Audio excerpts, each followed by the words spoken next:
Ladies and gentlemen, this is Joe's Classic Video Games back with another cool pinball repair video for you this evening. Now, this is Gottlieb's Freddy, A Nightmare on Elm Street, and we think it's probably in the worst condition of any Freddy in the world. So the first video we showed you what condition it was in when we found it and talked about how we found it. The second video we took everything off the playfield, or a lot of the stuff off the playfield, and we put it over here. Now in this video we're going to clean up the playfield and see what we've got. So if you haven't watched the first two videos, go watch them. The link is down below. But the first thing we're going to do is scrub this thing. This thing, we still have some stuff we need to take off. We still need to take off some of the wire, the ball guides and stuff. But we're going to clean the thing today, try to get it in as nice a shape as possible. And we're going to try cleaning up some of the rusty parts with Evapor Rust. So we're going to film all that and show you how the stuff works. I think we have to leave that cooking for a while to let it do its magic. So we'll see if it's any good. But the first thing I'm going to do is pop off a few more of these ball rails. But I'm going to wipe down the playfield with just mean green. Now, usually you don't use anything with any kind of water product in it. But this thing is so filthy I have to. You know, like wax isn't going to clean that off. You know what I mean? This thing is very dirty, so I'm just going to wash the thing, and then we're going to use a little bit of magic eraser to clean up any of the stains or anything, and try to get the thing back looking as good as possible. And then we can wax it. This game, fortunately, had mylar on it, so it has a lot of mylar on it. We're not going to remove the mylar. We're not very good at that. If you're looking for this thing to look brand new when it's done, this is the wrong video, folks. But if you're just looking to see the thing saved, cleaned up, made presentable, then you're going to love this video. So we're going to clean it up a little bit. The first thing I want to do is I'm going to work on the bottom part of the playfield here. Maybe I'll work up to the top of the slingshots, right? And I'm just going to clean every square inch of it as best I can. I'm going to take the flipper boots off, shoes off. I'm going to take these ball rails off because I have to put them in the Evapor Rust to try to clean them up. And then we're just going to clean, see how good we can get it. So be back in a second. Through the magic of YouTube, you won't even have to wait. But here's our before.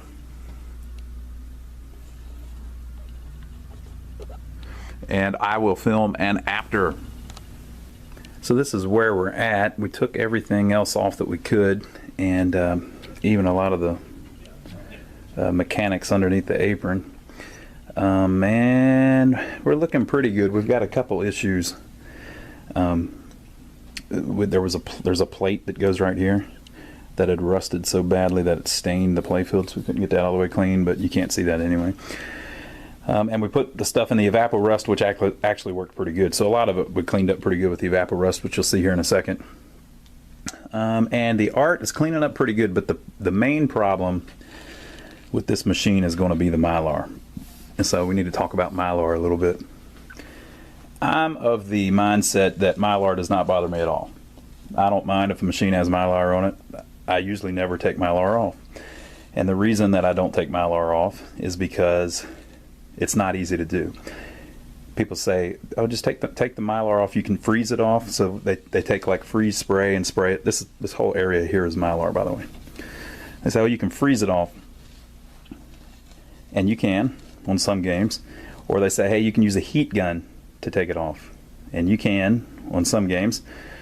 But the problem is on some games, and on games especially like this that have been neglected, that have issues, you know, what happens is when you start, so you heat up the mylar. Basically the mylar is a clear sheet of, I don't know what, I guess it's mylar is what it's actually made out of, that has adhesive on the bottom of it, and they stick it on the playfield. And the reason they do that is because it makes it so that the ball actually isn't even touching the paint. So instead of wearing the paint, it wears the mylar, which is clear, and you can clean it up usually. So most people take it off because it makes the playfield more flat. A lot of times the mylar gets cloudy. You can see here how you can see where it's not perfectly stuck to that insert there. So it just looks better without mylar. But whenever you take mylar off, if you're not perfect at it, and if the playfield is not in good enough shape, when you take the mylar off, it'll peel the paint up with it. So what looks better, this big sheet of mylar here, or like a big brown spot right here with no art on it? So this particular playfield, so usually on playfields I just leave the mylar, it doesn't bother me at all. But on this particular playfield, the mylar is pretty bad, because whenever they broke the glass, it scratched up the mylar. And then, I mean, it even seems worse than that, so I don't know if they ground the crap around on it or what. And then it's set in storage for so long, and the mylar is pretty rough on this one. I can actually feel it as I run my hand across it. There's little cuts and nicks and stuff in it. All little, but still in there. And you can see them. So typically this would be a perfect one to take the mylar off, get rid of the crap. So I tried it. I tried lifting a little piece of mylar. I won't point out where, so maybe you won't be able to see it. And I tried lifting it with heat, and whenever I did, the paint started all coming off. And I don't mean like a little piece here or a little piece here. No, I mean peeling it up, all of the paint is coming off on the bottom of the mylar. And people will say, oh, well, you didn't do it right. You can do it this way. You can do it that way. Could be, folks. Or I could just leave it the hell alone. So that's what I'm going to do. So unfortunately, this game is going to have the mylar on it that's kind of rough. So my challenge with this game is going to be trying to get the mylar to look pretty good. And it's not, you know, it doesn't ruin the game, but it would look a lot better if it didn't have mylar. So I'm going to try to polish that with some Novus and get it to look as good as possible. The worst part you can see right here where the black is. Up here you can't see it as bad. But the mylar goes around here, up to there, all the way up there, and around. It's just a big sheet that covers up most of the playfield. So, and then also around the edge of the mylar it always gets really dirty, and on this particular one the paint's even chipped around the edge of the mylar. So even if you did peel that off, you would have a line there where you could see it where the paint's chipped. So I wish it could go, but it cannot, people. It's going to be part of this game until someone better than me figures out how to peel it all off without all of the paint coming off on the bottom of it, like it did when I tried it a couple hours ago.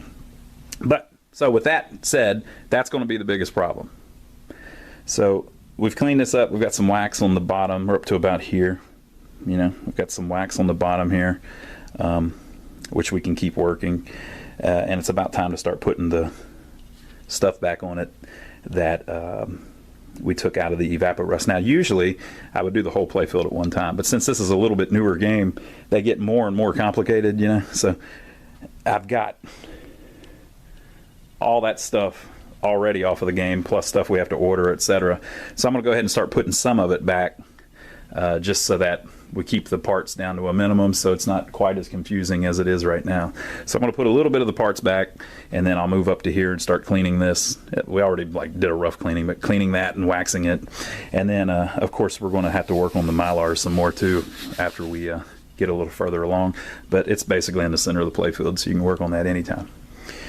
So that's where we are right now. I'll start bolting some of the bright flashy stuff back on it, and we'll see what we end up looking like. Not quite yet, but isn't that the truth? So it is coming back. We put this bad boy back on, which is the kicker, or the ball release or whatever. It's all cleaned up now. We've got the two rails done, but the actual trough thing we still need to clean. We're putting it in this evaporust, people. This stuff's magic, and they're not paying me to say that. I wish they would. If the evaporust people are watching, send me tons of evaporust and I'll keep talking about it. The bracket here, we've got an evaporust, so we were able to put our rails back in. Of course, our posts back in. We had some of these that had broken off, remember, in the thing, so we put new T-nuts on the bottom. I probably should just show you that.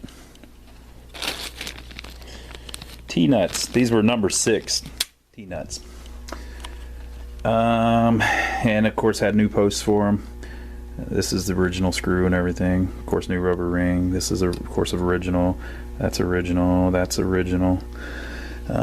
Same thing over here. Put all of the rails back in. Same thing there. We pulled out these little nails whenever these nails hold up the light shield, or I think that's what they're usually for. We pulled them out, and I just happened to throw them in the evaporust whenever I did that, and it cleaned them up, so I reused the same nails even. But again, the major problem is this wear on the playfield. But we'll keep working through it. So that's the bottom part. Like I said, we've got to keep cleaning stuff, and then eventually we're going to get everything working again. So now we're up to here. This light shield, by the way, this light shield and this light shield is part of the ramp. So that plastic ramp that goes around, and we're going to get a brand new ramp, of course. And so we're going to next time do from here up to maybe the bottom of the pop bumpers. So maybe we'll do this little part. So I will work on cleaning that. Usually, like I said, I clean it all at one time, but I've got so many parts, I'm going to get all confused if I don't start putting some of this crap back on there. So I'm going to try to do here's that ramp. I'm going to try to do the middle part next, so we can get rid of some of this stuff, and I can figure out where everything goes again, and what I need to order and all that stuff. So I've got to place an order for all kinds of little minor stuff from Pinball Resource, one of our favorite places to get stuff, especially if we're talking about Gottlieb. But they've got everything, so I'm going to order a bunch of stuff from them to replace what's ruined. But I think it's coming along nicely. What do you think? Looking pretty good. So now we'll move up to the middle, and I'll see what we can put back together on that, but not tonight. It's late. But through the magic of YouTube, you won't have to wait at all. Progress report. We've got about half of it done. We're up to the top part of the playfield. So basically, ooh, look, we've got a little bit of gloss even going on. We're up to about here. We're up to about the bottom of the pop bumpers. It's all cleaning up pretty good. You can see that a lot of the parts cleaned up really good with the evapo rust. And we're putting things back. There's a few parts that we're ordering from the Pinball Resource because they actually still have new old stock parts for this machine.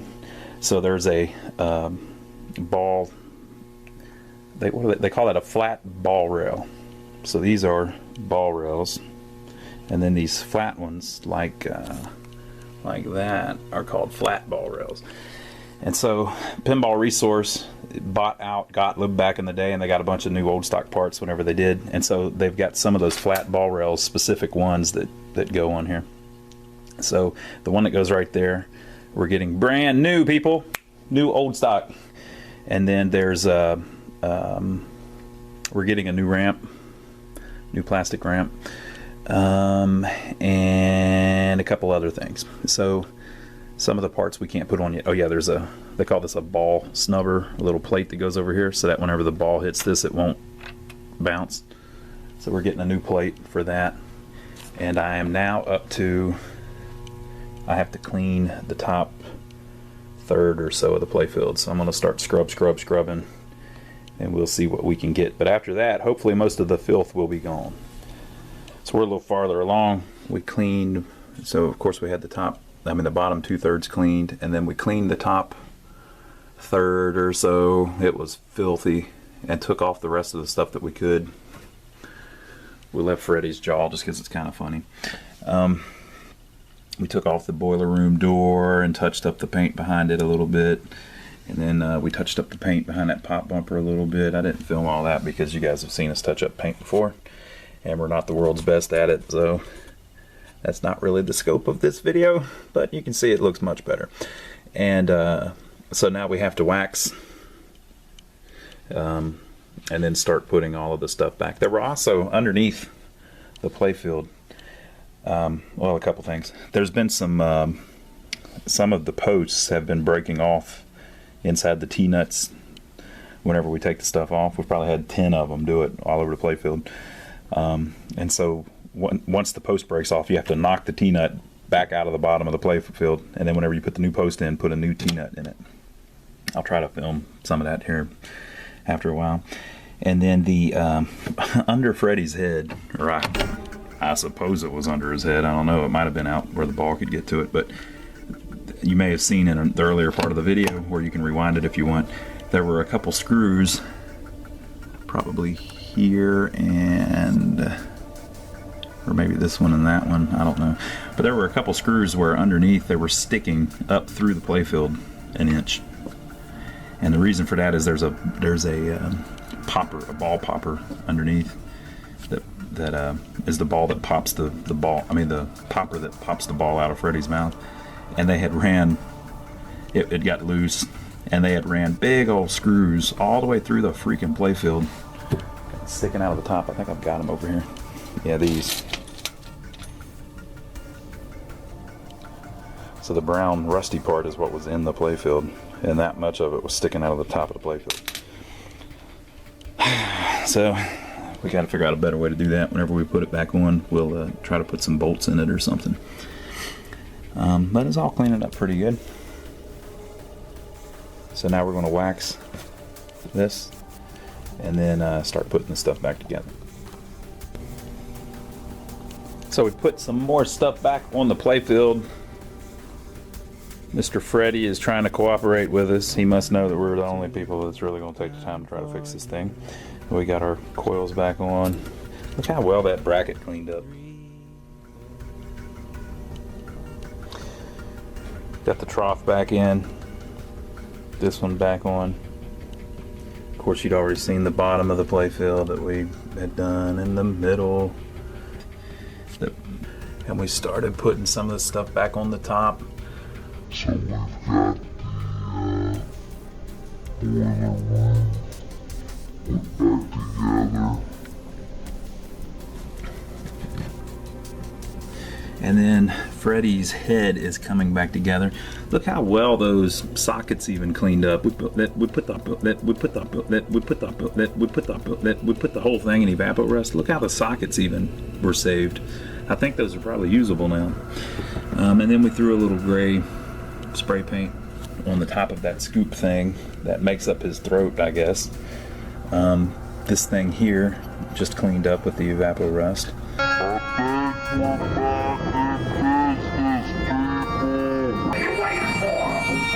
Of course, his jaw has been standing there the whole time.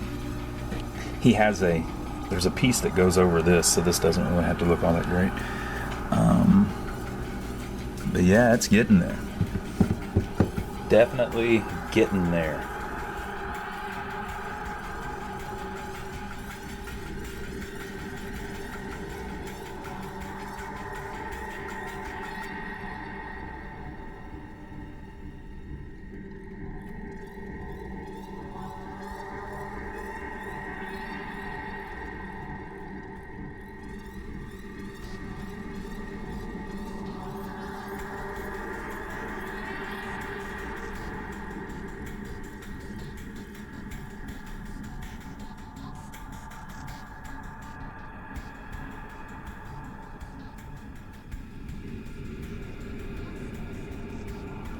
So we're down to just putting more and more stuff on it, and then of course after we get the playfield done we have to actually make the game work. It doesn't work yet. Half the boards aren't even in it.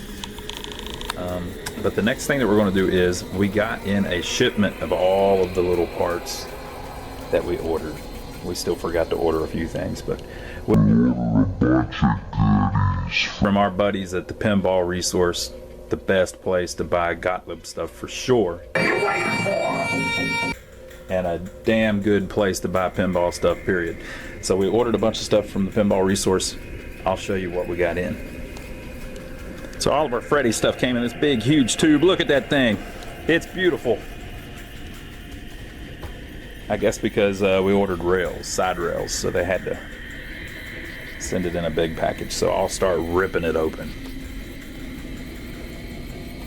We have got our parts in, finally. So we had to order a manual. We did not have one. We got all of this stuff from Steve Young at the Pinball Resource, pbresource.com. Now, we don't know him. He doesn't sponsor us or anything. I don't think he does anything like that. But it's one of our favorite places to buy stuff because he has such a large selection of stuff. He's got like everything, and I'll show you what I mean here in a minute. He actually he's been around for about 40 years, Pinball Resource. They're in New York, and he actually has the Gottlieb license. So Gottlieb is out of business. It's been out of business for a long time, but you can still get a lot of the parts for Gottlieb machines because of this guy. He bought the rights to the license or whatever. I don't know what their agreement is, but he can make new manuals. He can make new parts. Anything that's a licensed thing for a Gottlieb machine, he is able to make.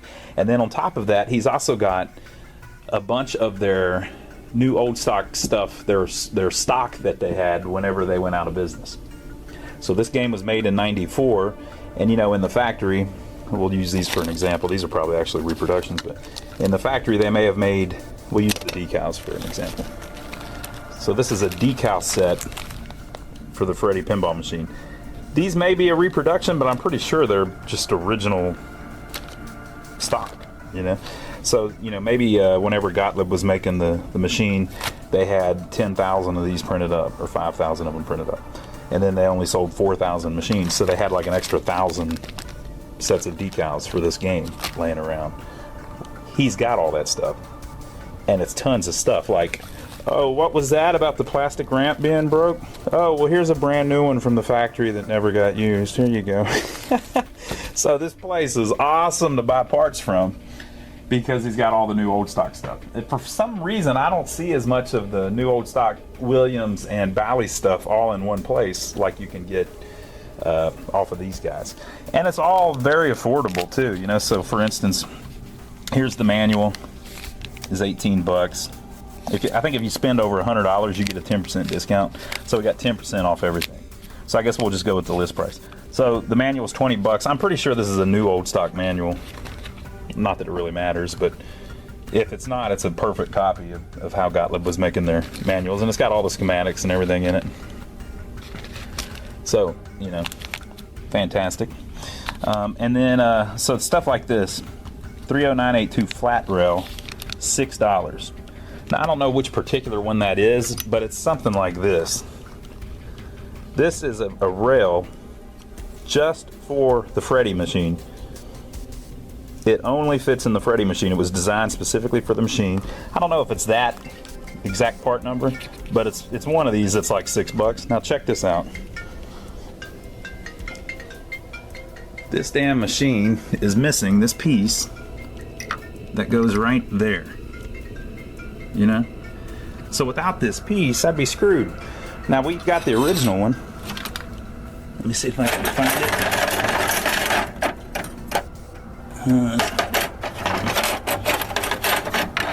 So this is the one that was in the machine. We cleaned it up. That's as good as we could get it, and the stud broke. Well, now I've got a brand new old stock one for $6, man. You can't beat that. But the thing is, most machines wouldn't need these new. You know, most of the time you still got the originals and they're in good enough shape. And some of the ones we had were in good enough shape. But same story with this. That's like a $5-6 part. But it's designed just for the machine, and it's in brand new factory shape. And then this was the most important.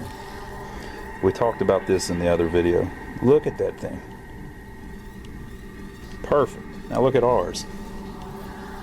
If I even got it here.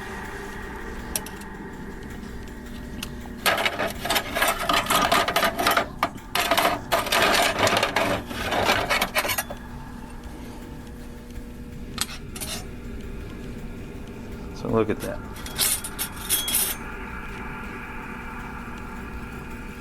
That was a major piece, man. I mean, I had to have a new one of those.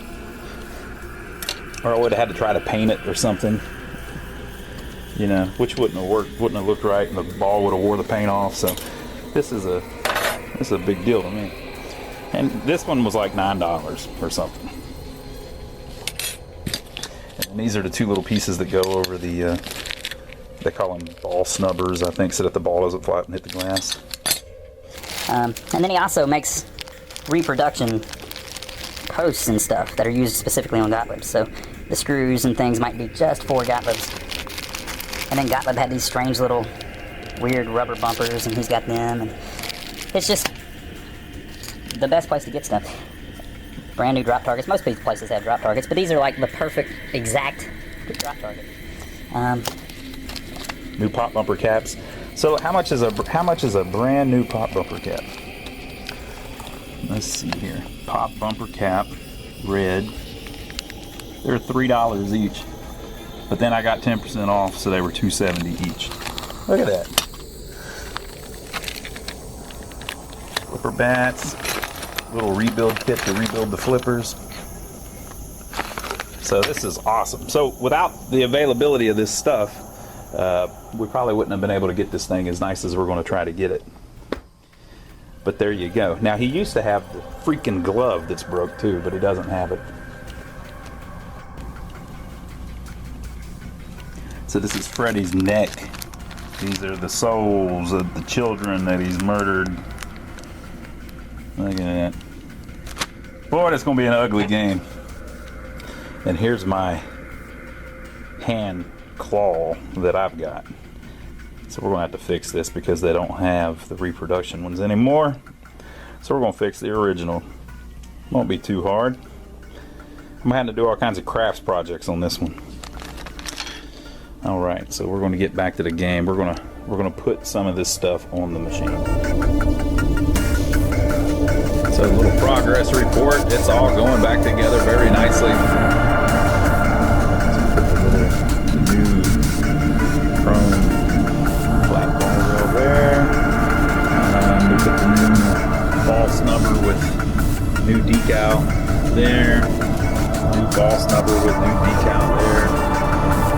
Two new pop bumper caps. Oh, our ball crack there that I've been so worried about. They were actually able to buy. We started rebuilding the stuff in the back. You can see all of that's looking pretty good. We put this new piece in here. That was brand new. So we are getting there. We're just slowly putting it back together. Now, we're working on the ramp, the big wire form ramp that had rust all over it, and our problem is that you can't submerge the whole thing in evaporust. So what we're trying to do is submerge the ends in evaporust, and then in the middle of it, we're going to. It says on the back of the evaporust that you can get a rag wet and with evaporust, wrap it around something, and then wrap it in plastic. and the reason that you do that is to keep it wet. So we're going to try that and see if we can get that all nice and cleaned up so we can put it back on. We got, of course, got to put the flippers back on, but we're getting there, working through it.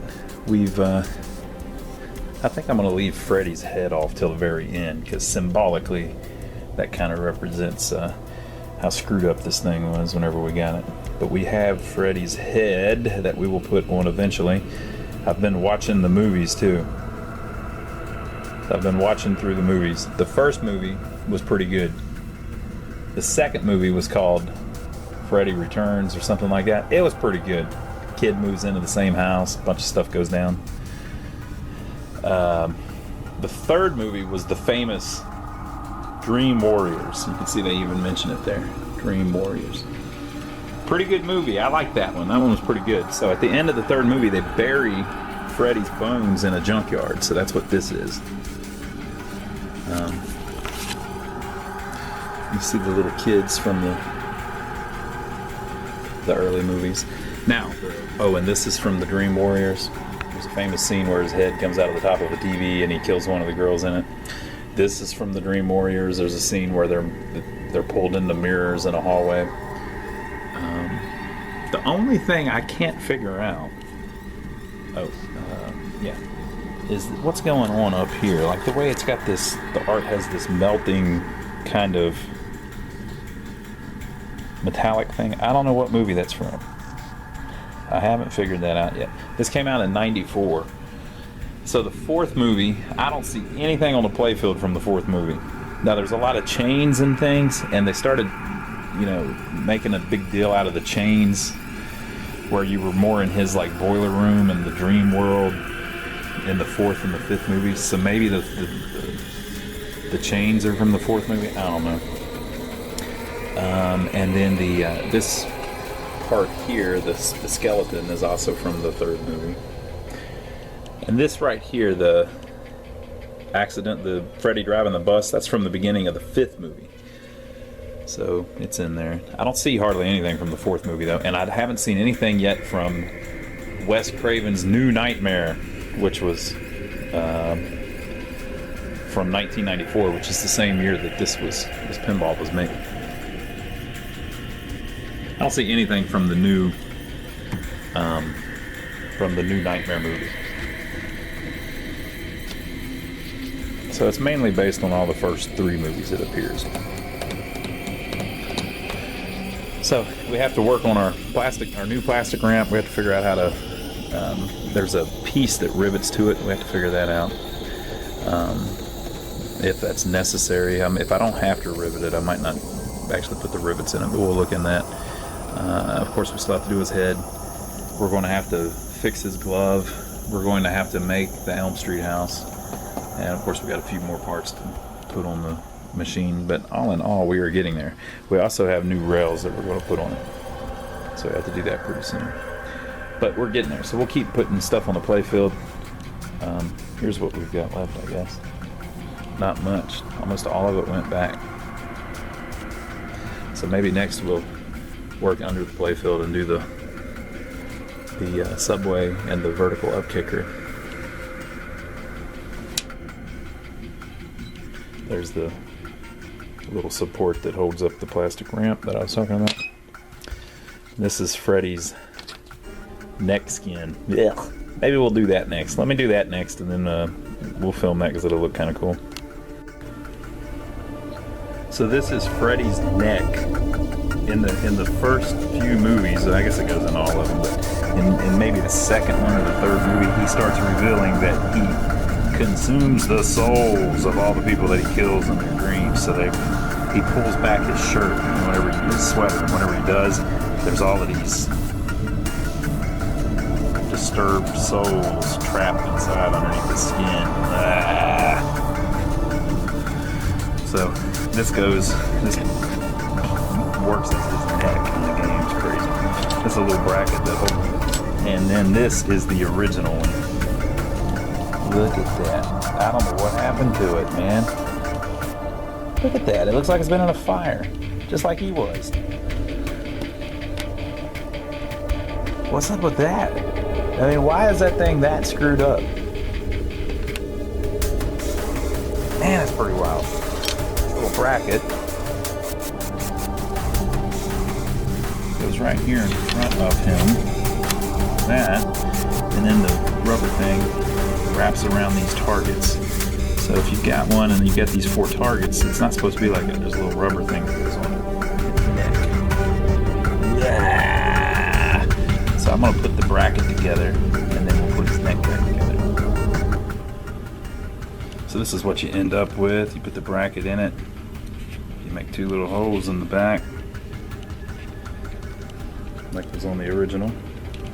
And then you put those little plastic rivets through it, put them back together.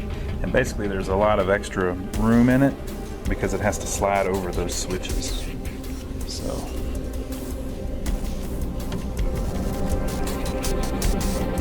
the little metal things are going to slide into place. And then you put the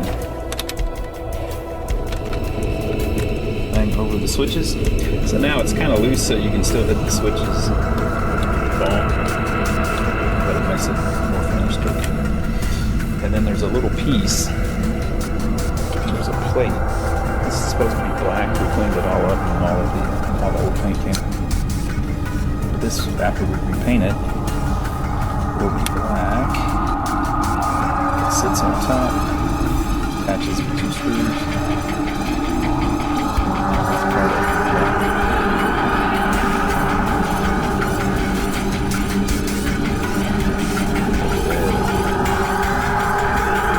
Yeah.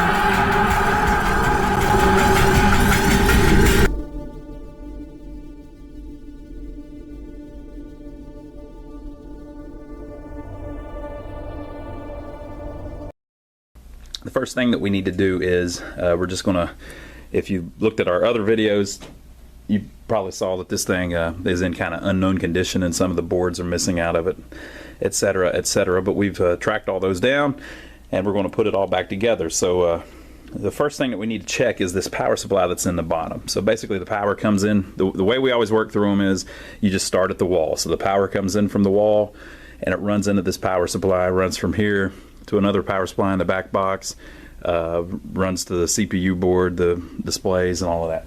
So the first thing that we need to do is check to make sure everything's good at our transformer. But as you can see, it says danger high voltage. It has this big shield over it. So I'm going to take that off, and then that'll get us down to the transformer, and we can check the fuses and voltages and things like that. So we took the cover off. There was 3 screws, and the fuse panel, now by the way, we're unplugged, we're not messing with this with the power on right now. The fuse panel here is covered with a little thing that tells you all of the fuse values, so you need to check to make sure all of those are correct that are in the machine. Sometimes they'll take a fuse will blow and they'll put like a bigger one in it or the wrong one in it, and that'll cause you all kinds of problems. So you need to check that.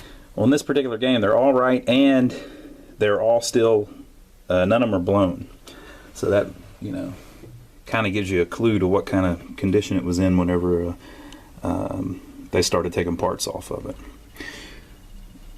In other words, like there wasn't nothing major wrong because the fuses weren't even blown.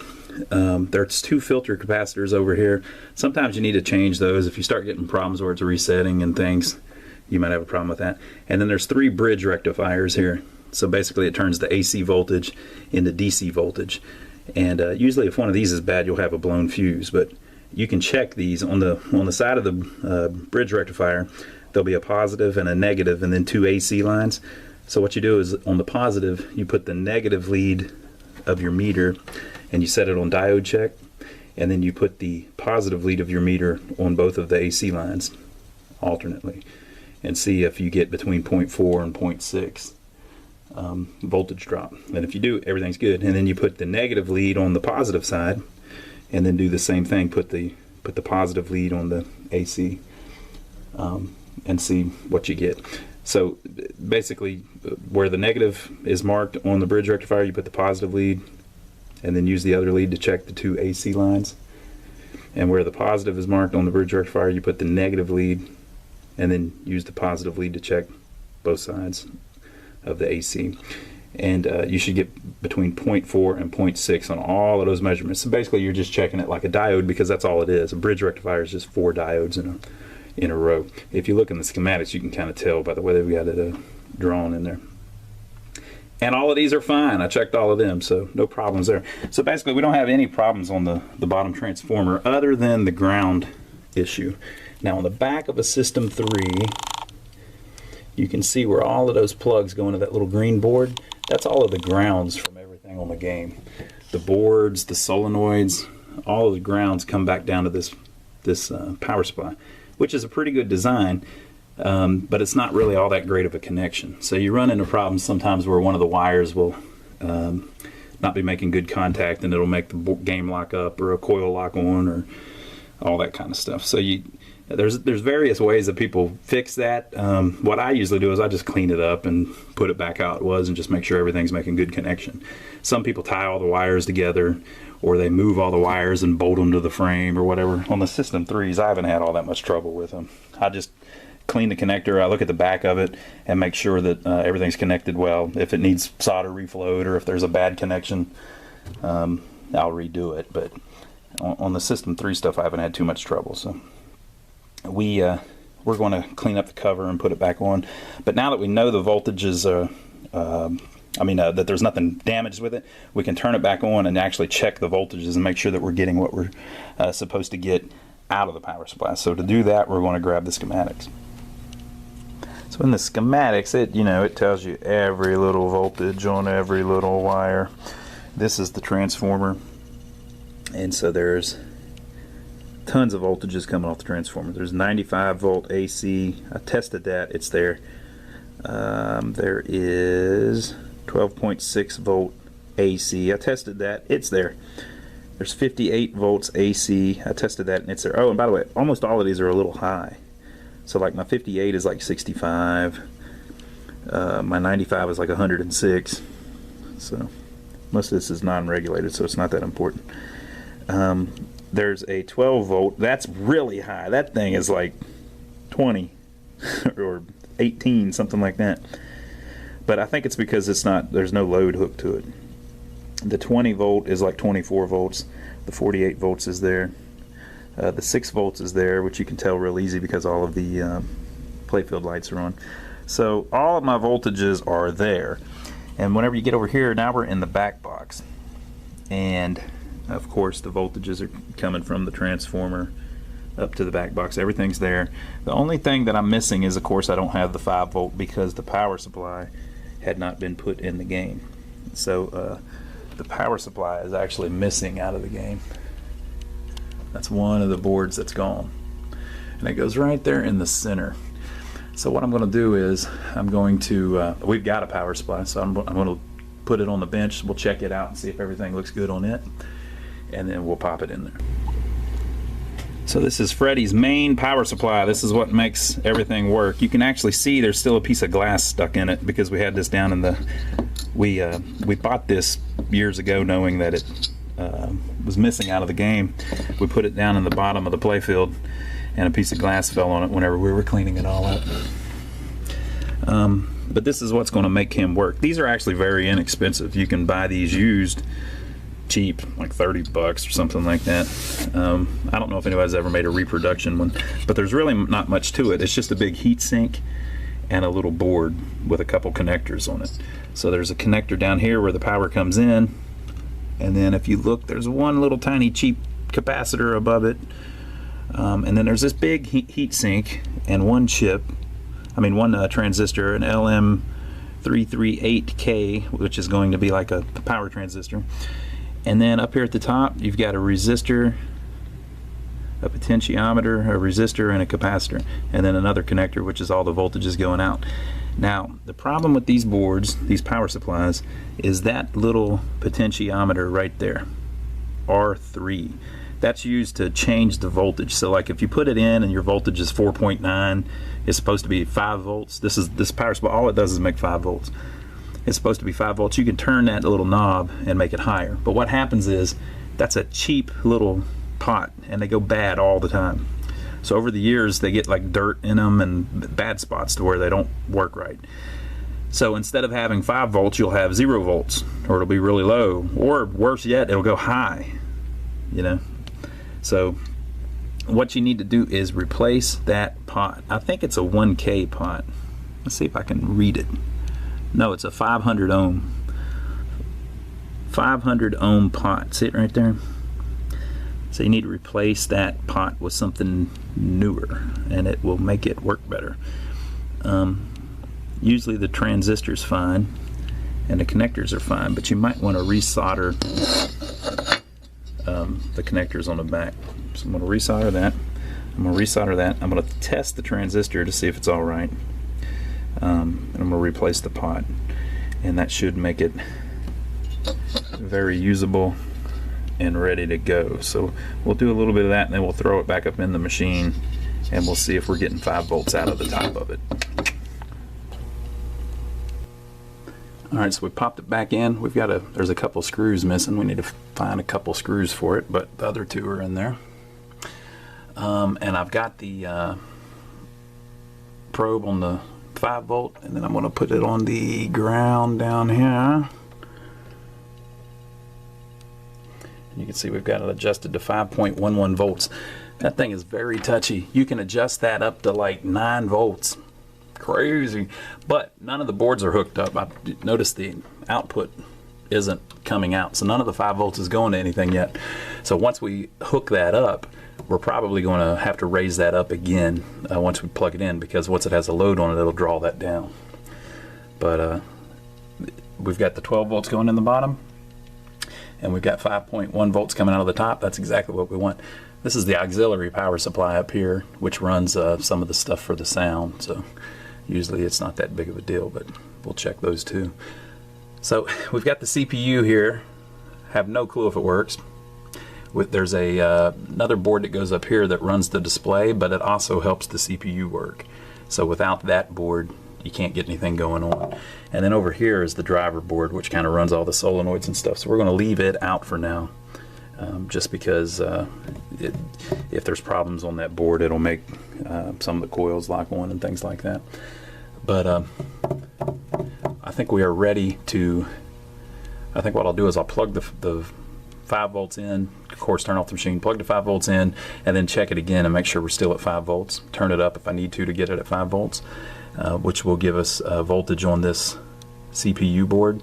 But I don't believe on these that the game will actually boot until you get that display board in it. So we'll try that.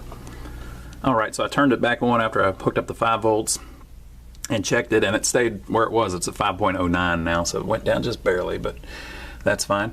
And then we dug out our display board that we bought many moons ago to go back in this baby, and it's got a fresh Freddy display ROM on it. We've hooked it up with the ribbon cable and the power line and everything. And I guess we'll try turning it on. I have no clue if this is going to boot or not, but we'll see what happens. So we've got a solid light on our display board, got a flashing LED on our CPU board, and got a flashing LED on our sound board. We don't have the display hooked in yet. Those displays are valuable, you know what I mean? So I don't really want to hook it up. But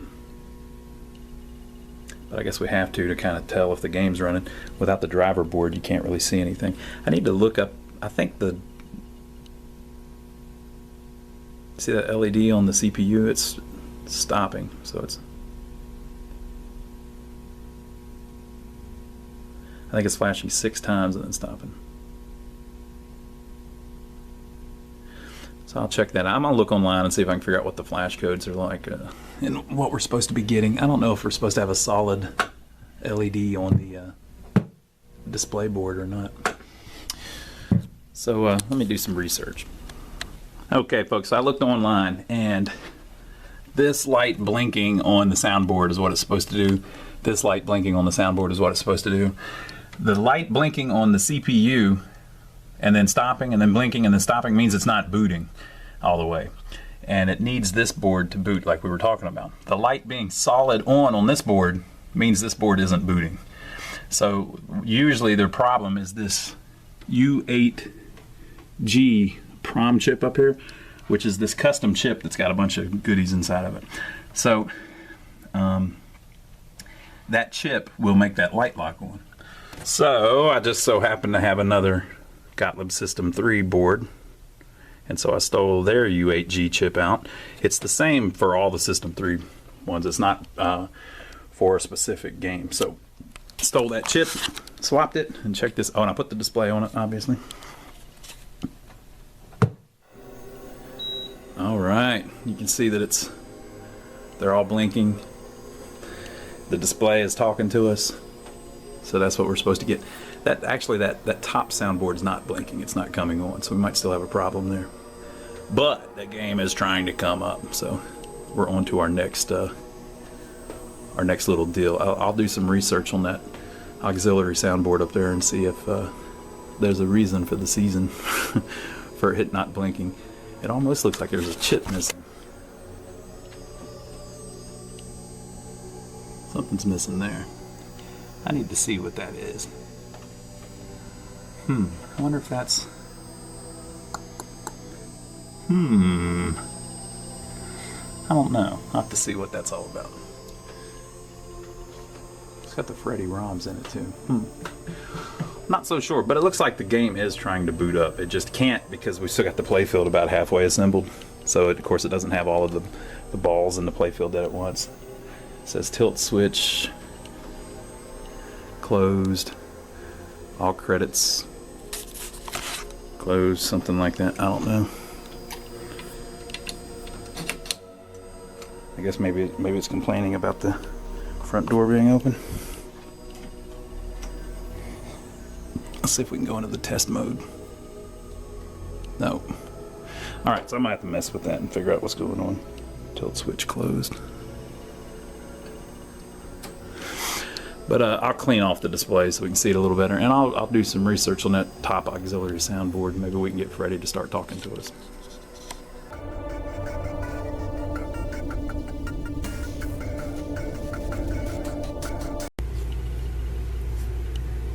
Okay, so we're still working on Freddy, and this is Freddy's driver board, or what will be Freddy's driver board.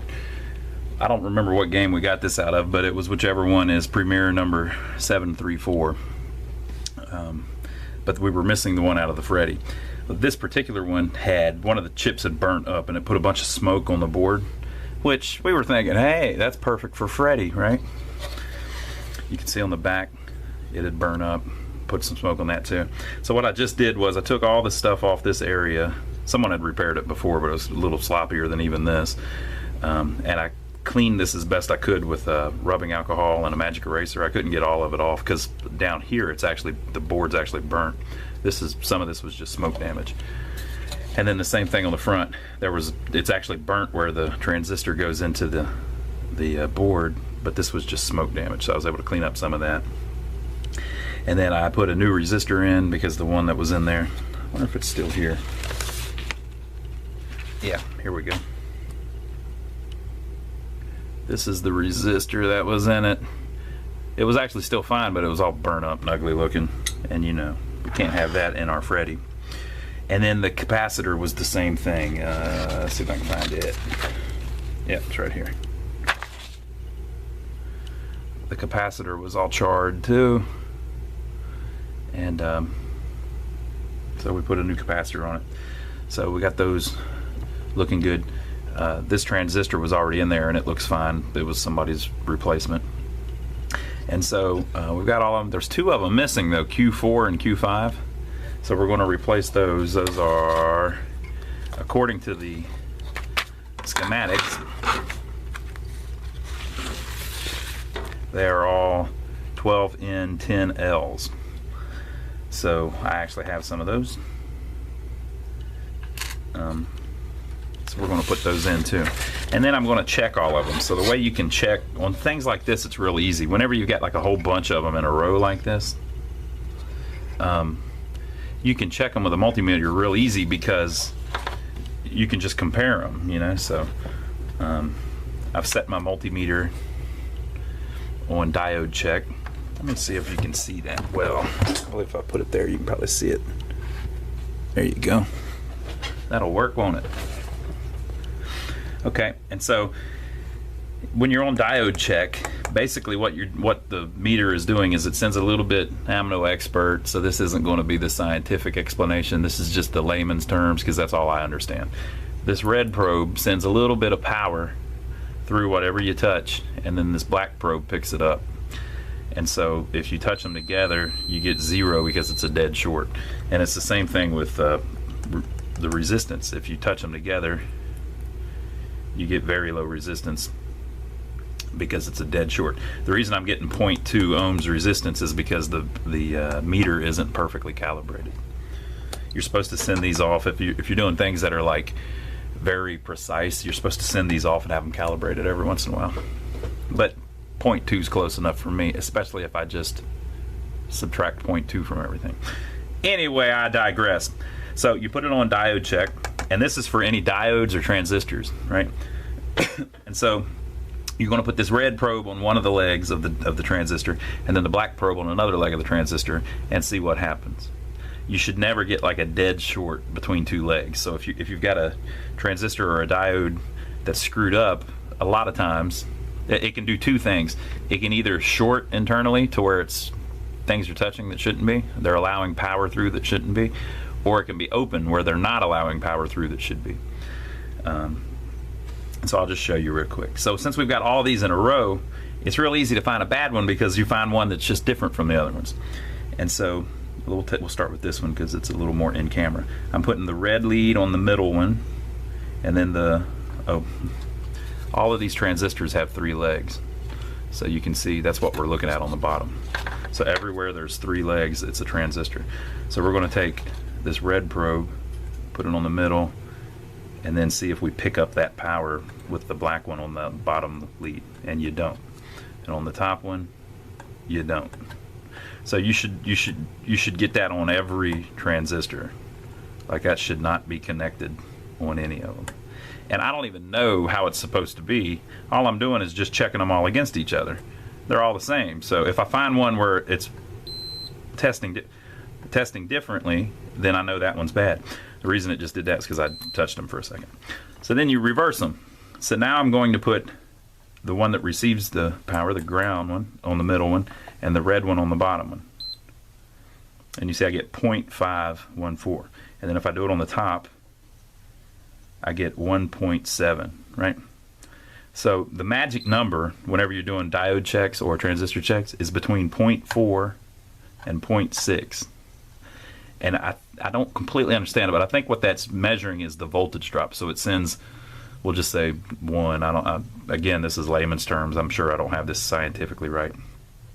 It sends 1 volt or whatever through the or amp or whatever through the red probe into the bottom leg, and then you catch it on this one. But since the transistor is involved, it lowered it. So instead of catching 1 back, 1.0, you're getting 0.518. And that's like gates work like that and stuff. So you want, since 0.5 is between 0.4 and 0.6, you're good. Now if you test all these transistors, they're all going to be something similar. Like that's 0.518, that's 0.521, 0.522, 0.522, 0.524. Maybe we'll find a bad one, and then you can see what I mean. So we're testing all the transistors. If we get to a bad one, it will be either, this is that weird one that I just put in, that's all screwed up. See how that one's a little different? 0.438. So see how it's different than this one? All these other ones were like 0.52, right? So is that one bad in your opinion? It's different, but it's not bad because it's still between 0.4 and 0.6. It's just different. Now why is it measuring different? It's because that chip that they replaced it with isn't the same as the other ones. It is a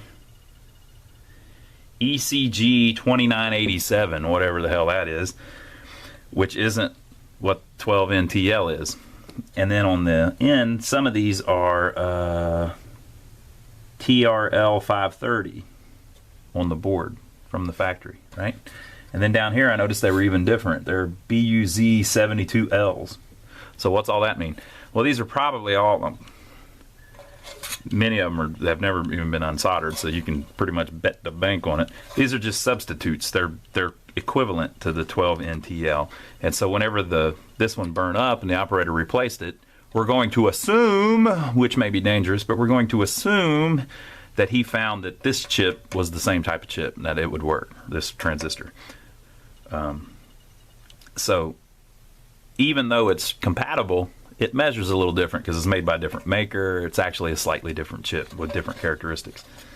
But it's still between 0.4 and 0.6, so we're not going to worry about it. Let's go on. Here's another one that's been replaced. All right. It's similar to the other ones.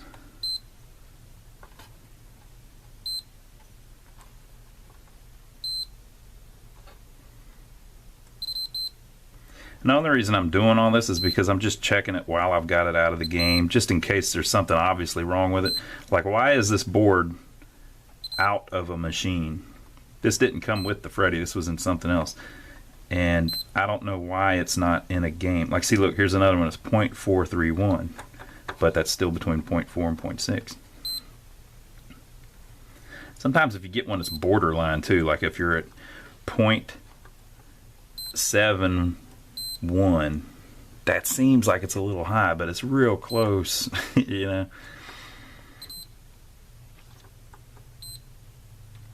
And typically, if they're shorted, it'll screw something up. If they're open, it'll make that thing not work. So all of them did that. And so there's 3 or 4 different ways you can test them. So you could test like between the middle leg and the top leg, and you're getting 1.8, and you can go down and check all of that too. But usually if they're shorted, if something's wrong, it'll be catastrophically shorted. So you'll get like a dead, where everything is like, you put it together and it just goes like that, you know.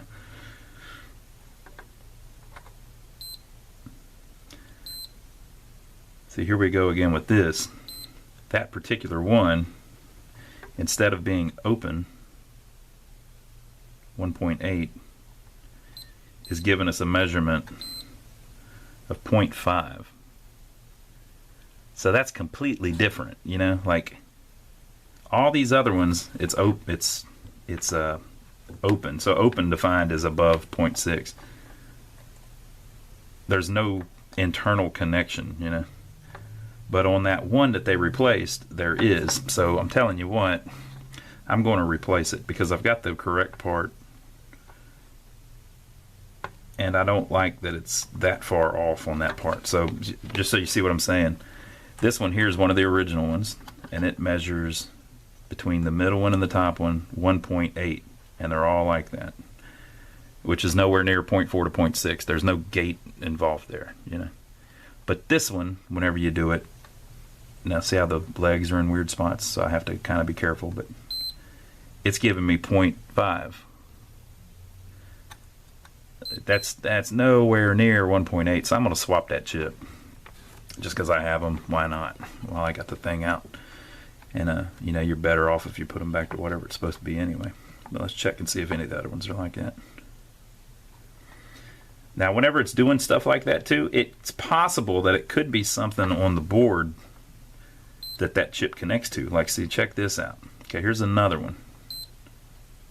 That one's doing it too. Look, we've got 0.231 when all the other ones are giving me like 1.8. So again, that's something that's suspect. So we're going to look into that and see if we can figure out. So what I'll do is I'll remove the transistor, and then we'll just check the board without it in the board. So I'll give you an example of that. So like right here's one where they've removed the transistor. So if I do that, look, if I connect them two, it shouldn't be like that. See how there's like no connection between the top two? And then there won't be any connection between the bottom two because the transistor's not in there. So it shouldn't be connected. Well, this one, right, is it this one? No, it's this one. This one right here that's connected. If I remove that transistor and the board is still connected without the transistor in there, well then you know it's something connecting to it. It's one of these logic chips up here or something, and we'll have to look a little farther. But it's probably just that transistor. All right, so I'm going to pop that one out, and I'm going to pop this one out, and then we'll check them with the meter outside of the board, and we'll check the board without the chips in it and see what we get. Okay, so I did a little research, and this board is out of a cue ball wizard. We had a cue ball wizard a while back. I don't remember if anything was wrong with the board though, and I don't remember swapping it out. So I'm thinking maybe I just bought this board because I knew that I needed a board in the Freddy. I must have got it on eBay or something. But regardless, it doesn't even matter. So I pulled out the two transistors. These are actually MOSFETs. I like researched it because I was getting some weird readings on stuff, but these are actually MOSFETs. I'm not really all that familiar with the difference, but if you look at, so we'll take the little transistor here. Let me just move the board. This is the one that was down on the bottom row. On these, the middle leg and the tab are connected. Not on all of them, but on this one. So now we're checking it basically outside of the board. Now remember what we were getting in the board was one way it was 0.4 and the other way it was 1.8, right? And then this one way it was 0.4 and the other way it was 0.2. So it seemed like it was screwed up. So if you test it out of the board, on one way you get 0.43 and on the other way you get 0.2. So this is doing things that it shouldn't be doing. Now the one that was their replacement one, same type of thing. One way you get 0.4, and then the other way you get 0.5. But on the ones on the board, we were getting 0.4 one way and 1.8 one way. So that doesn't seem right. And then one of these, one of the new ones, one way we're getting 0.5, and the other way we're getting open. So that's what we want. So we want, this is one of the 12 NTLs. So just for giggles, we'll check the actual board. It's gonna be hard on that one that's burnt all to crap, but like here's the one that I removed. So we're just checking it with no MOSFET in it.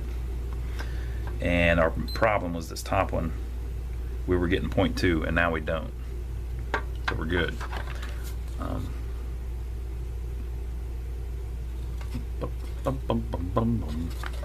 That little pad came off whenever I unsoldered it, but it looks like on the other side they're all connected together. And so going that way, you should get 0.4 with the MOSFET in it. Of course, it's not in it now. So the short that was there, making it 0.2, is no longer there. On this top one, God, look how screwed up it is.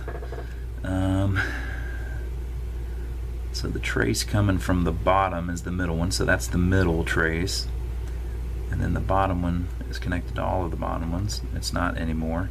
And then the top one was connected up here, and it's not anymore. So our short that we were seeing on those two transistors isn't actually on the board if you remove the two transistors. So what's that tell you? We've tested the MOSFETs. We've tested them out of the board and they're shorted, and the board's fine now. So these are going in the trash, people. I looked it up, and their replacement, that is a MOSFET as well. So I'm sure it was probably the right part, but it's probably screwed up. So I'm going to put our new ones back in. I'm also going to replace the two that were already missing, and then I'm going to look up on a cue ball wizard what those controlled, because that'd be kind of interesting. Like something was screwed up, so we'll try to see what it was, but it's kind of irrelevant. But you know, we're kind of finding neat stuff, so I'm trying to get it together, people. Okay, folks, I looked in the cue ball wizard manual, and these are our 4 transistors. These 2 were missing, and these 2 were shorted. So this one is solenoid 4, this one's solenoid 5, this one's solenoid 17, this one's solenoid 20.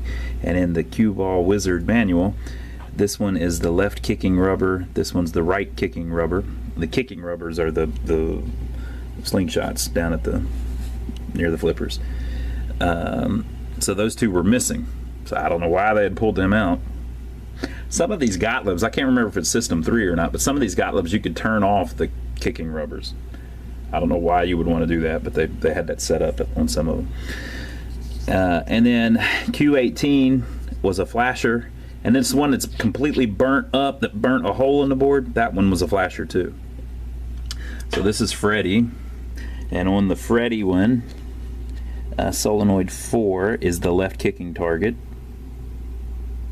Oh, left kicking target, that's different. There are, so on the Freddy, up here behind his head, there is a little target that can kick the ball back. So that's one to watch. Basically, if we screwed up whenever we turn it on, that might, you know, that coil might lock on or something.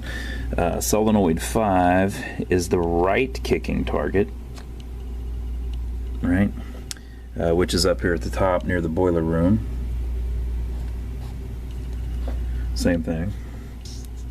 Solenoid 17 is,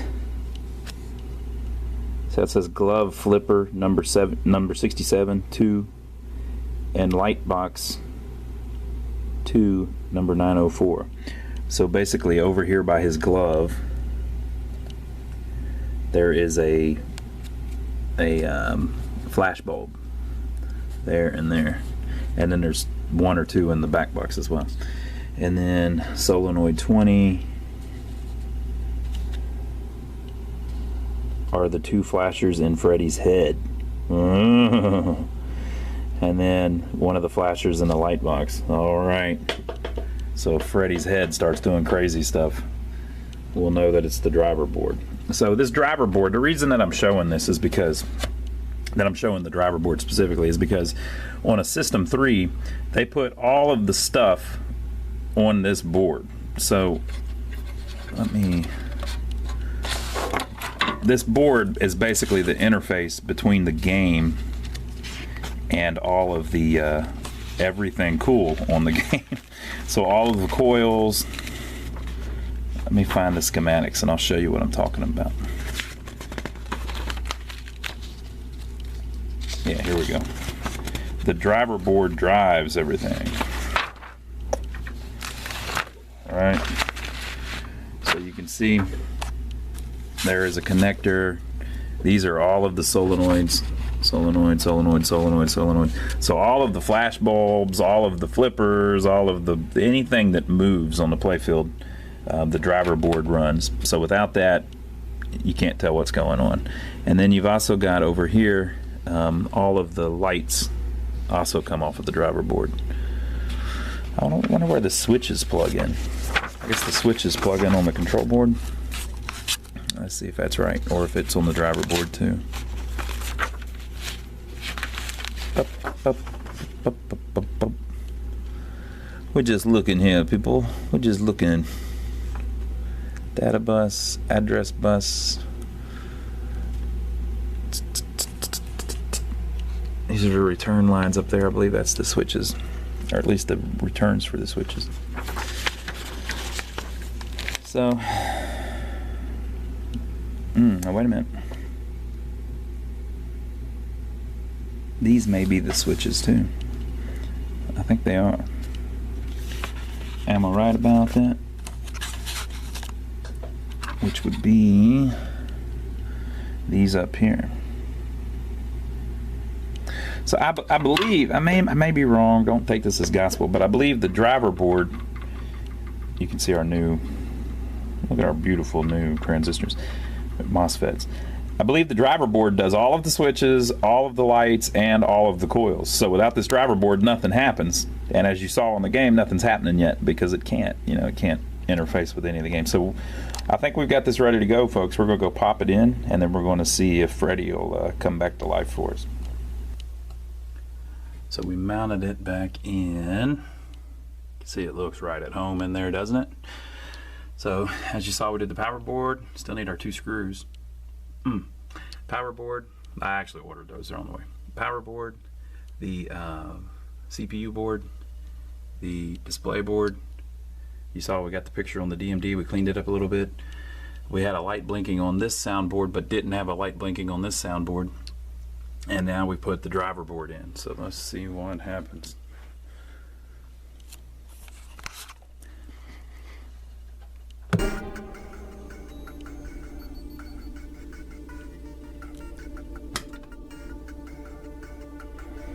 Alright, so the driver board is driving. Now remember, we haven't replaced all the light bulbs underneath the playfield yet, so. But there's a bunch of stuff blinking. It's doing its thing. Oh, there's something crazy going on the DMD.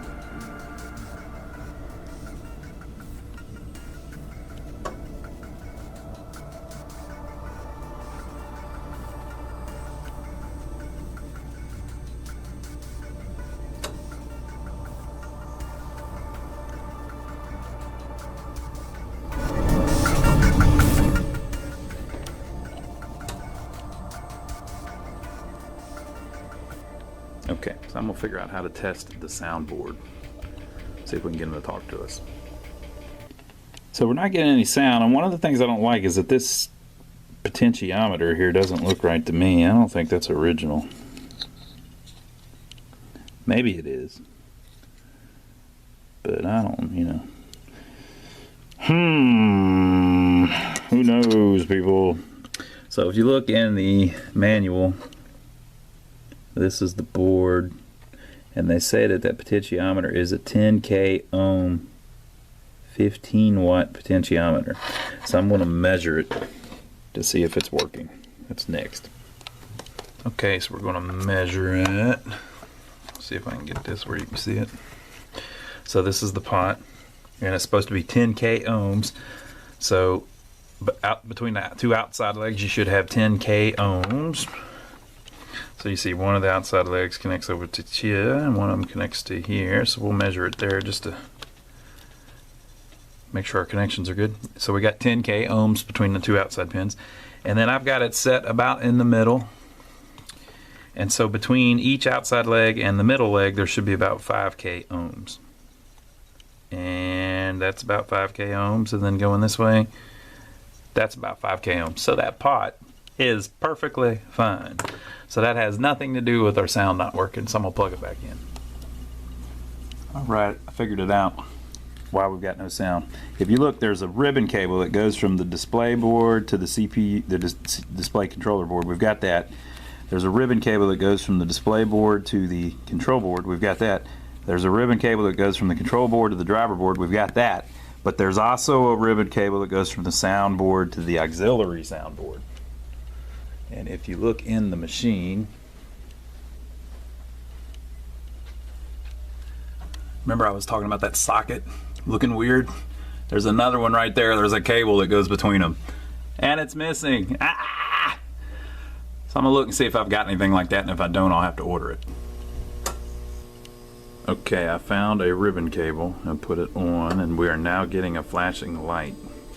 I haven't heard him say anything yet, so I guess we're going to go into the test mode. Let's see what we can do here.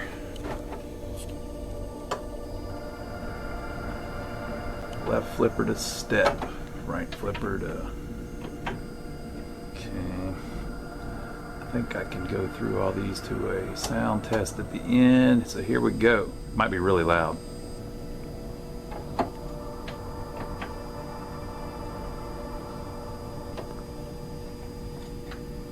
No?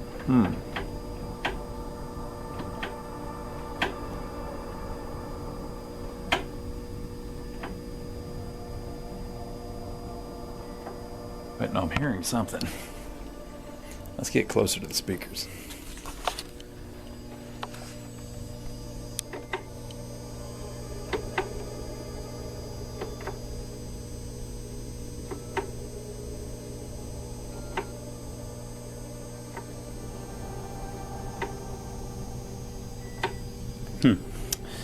I don't know, folks. I might not be doing that right.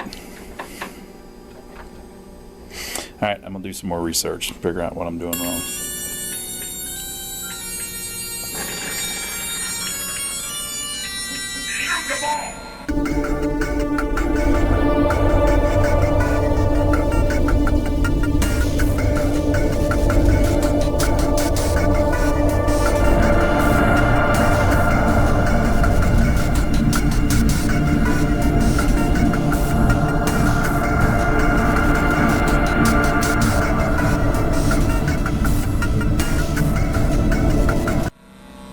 Scary. Alright, so that's turned up all the way. So we've got some kind of problem going on with the volume. Basically, I just put a credit on it and started the game. And we're getting speech, we're getting sound, we're getting everything, but I can't turn it up very loud. So I need to figure out what the deal is with that. Of course, this board here is what amplifies it. So we probably just got a situation where one or both of those chips is screwed up or something. But I'm gonna do some more research and check my voltages and stuff, and we'll see what we can figure out about the amplification. Okay, so I looked over the schematics, and if you notice on this auxiliary soundboard, so I think the way it works is the soundboard makes some sounds, it sends signals over this ribbon cable to the auxiliary soundboard, and then it outputs the sound through this little RCA cable over to the power amplifier, right? And so the volume is amplified by these two TDA amplifiers here. But if you look, there's capacitors all over this little board, and usually whenever you have sound problems, you've got something going on with the capacitors. So I think I'm going to pull this out and replace the capacitors. Another little trick you can do sometimes, I don't know if this is going to work 100%, but this power amp board, it's only got like 12 volts on it, so it's not the end of it's not going to shock me or anything. But sometimes you can rub your hand on some of the resistors and stuff and hear if you've got amplification. So check this out. You hear how it gets real loud?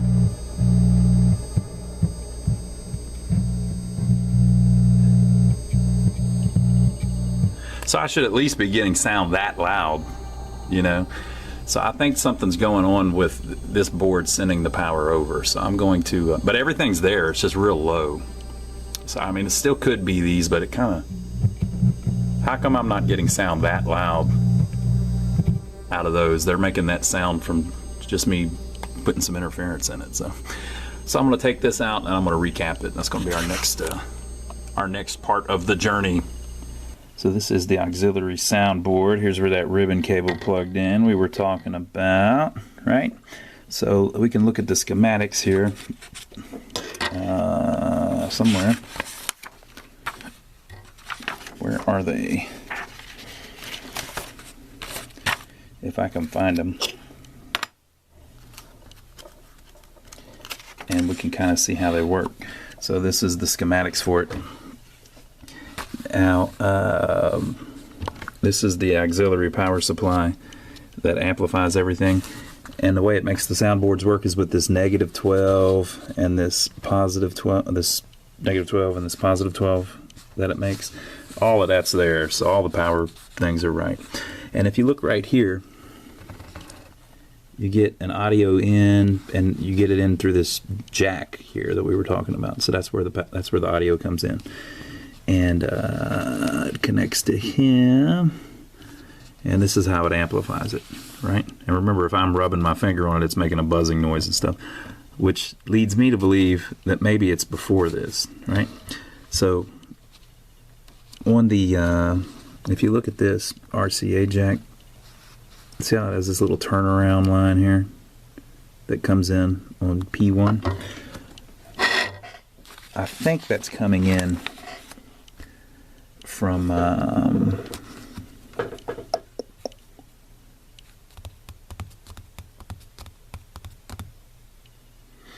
not sure where that's coming from, but check this out.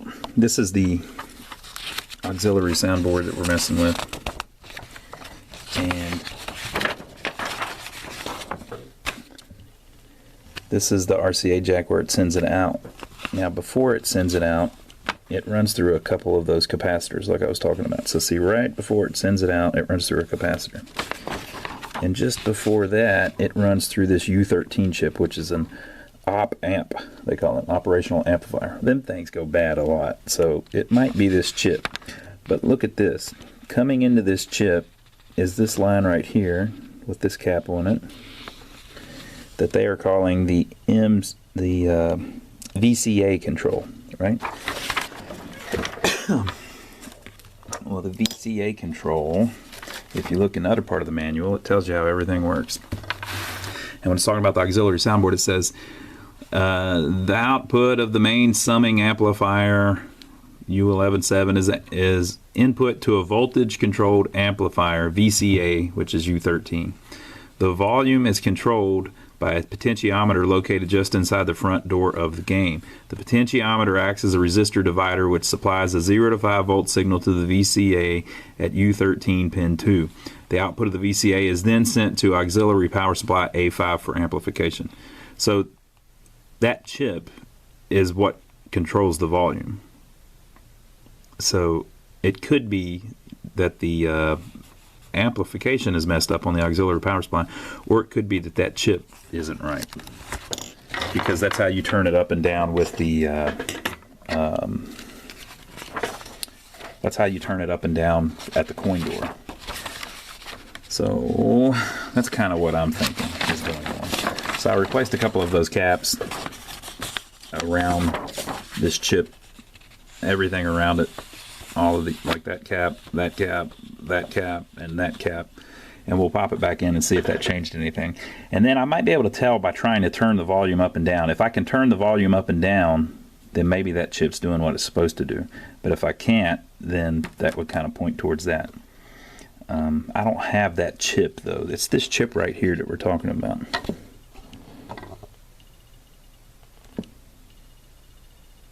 Which is a M3340. I tested this voltage regulator here that's attached to it, and it seems to be fine. I didn't check it with the power on, but I checked it with the diode test, and it seems fine. So, but I replaced a few of the capacitors, and we'll put it back in and see if that gets us loud enough. I think we're back in business, people. What are you waiting for?